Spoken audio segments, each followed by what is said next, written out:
Welcome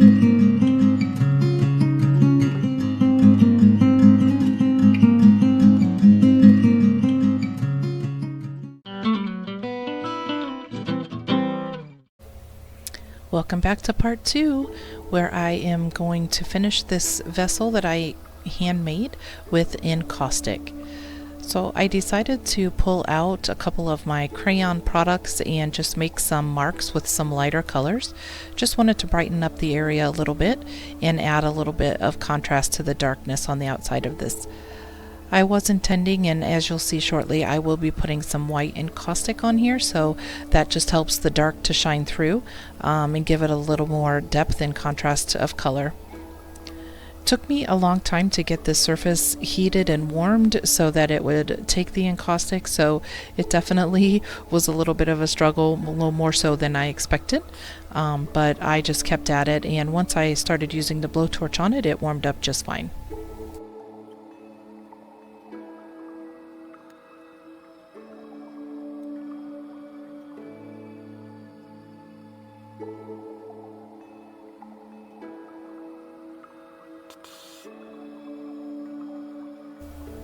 I do have this video sped up quite a bit, again trying to help conserve the time that it takes for you guys that are watching so that you don't have to be tuned in quite so long, but also trying to still capture the different steps that I'm doing. So at this point I am adding the white encaustic. I didn't necessarily want to put it on those round medallions that I made, so I did go ahead and put it in between them. And then here in just a moment I'll go ahead and scrape some of it back.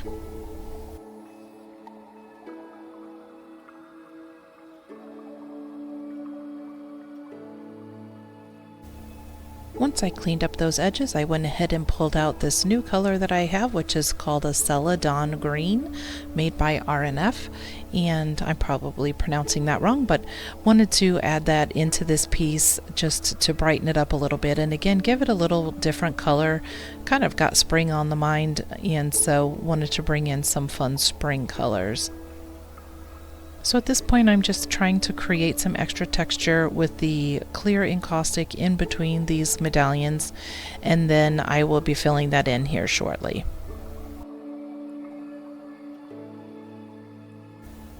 So I'm going to use a paint made by Gamblin called Asphaltum, and I am going to be using that to color in and give some tonality to the outside of this vessel. It's a really great color. It's considered a transparent color, so it can be really fun to put on over surfaces because it'll change it and be a little more like a glaze.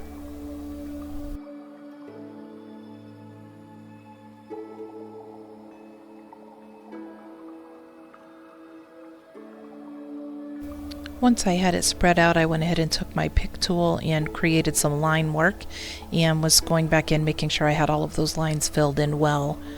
And then I will start the process of removing all of the excess oil paint.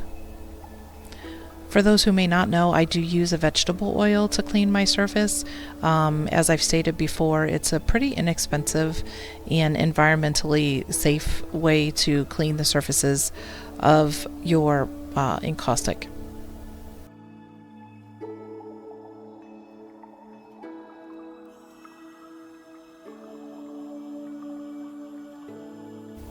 So as I was giving all of that oil paint a light fuse to set it into the encaustic, I was looking at these medallions thinking that they just needed a little bit more oomph on them.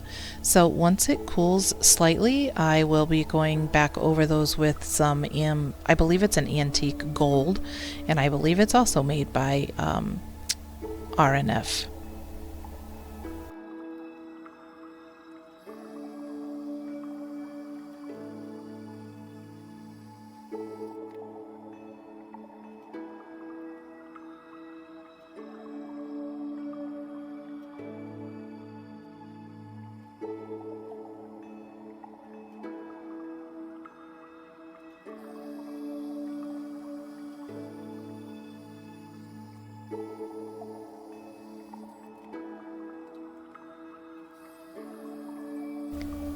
So at this point I decided to go ahead and turn the bowl around and start working on the inside surface.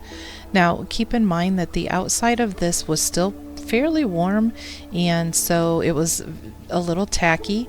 I did end up putting a piece of parchment paper or wax paper underneath the bottom of the bowl to keep the wax from pulling off, because as I continued to work the inside and heated it and did all of my fusing, it just wasn't letting the outside of the bowl cool quite as much as I needed it to. So I guess just keep that in mind when you're working on surfaces that are inside and outside, that it can be a little bit harder to control the heat on the outside of that surface, and you don't want to ruin the work that you've done out there.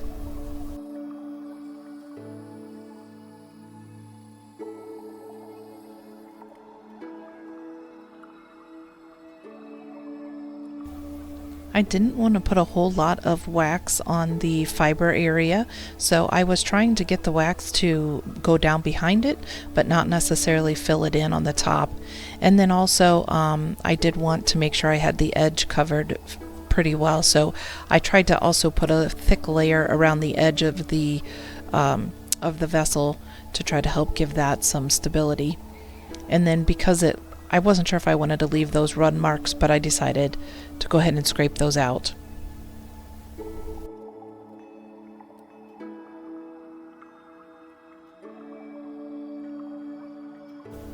So once I felt like I had it fairly covered with a nice layer of clear encaustic, I went ahead and added a little bit of white, set that in, and then I did go ahead and put some of the Celadon or Celadon Green in the inside as well, which you'll see momentarily. I also took those art crayons that I had from earlier. You can actually write on top of the surface of the wax with those. You do have to make sure the wax is kind of cool, and then once you do that, again, you can fuse it and it'll set it into the wax. So to try to pull some of that color to the inside, I went ahead and did that also. At this point I am using the Asphaltum oil paint and again creating some tones on the inside, picking up some of that texture, and then this also helps tie it to the outside of the bowl a little bit as well.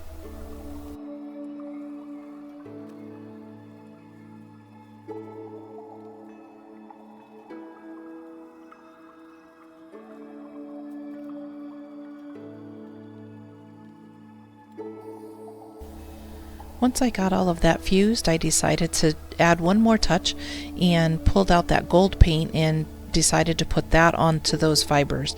I wanted the fibers to be showing and not have them completely drenched, so to the best of my ability had left them fairly uncovered while I was working that part of it. And then I'll just go back and very lightly add the gold on top of it, which I think gave it a very nice luxurious touch. As I finish this up here, I just want to let you know I'll be having this pictures of this over on my Instagram page. You can find it over there. And thank you so much for watching today, and hopefully I'll have something new and exciting for you soon.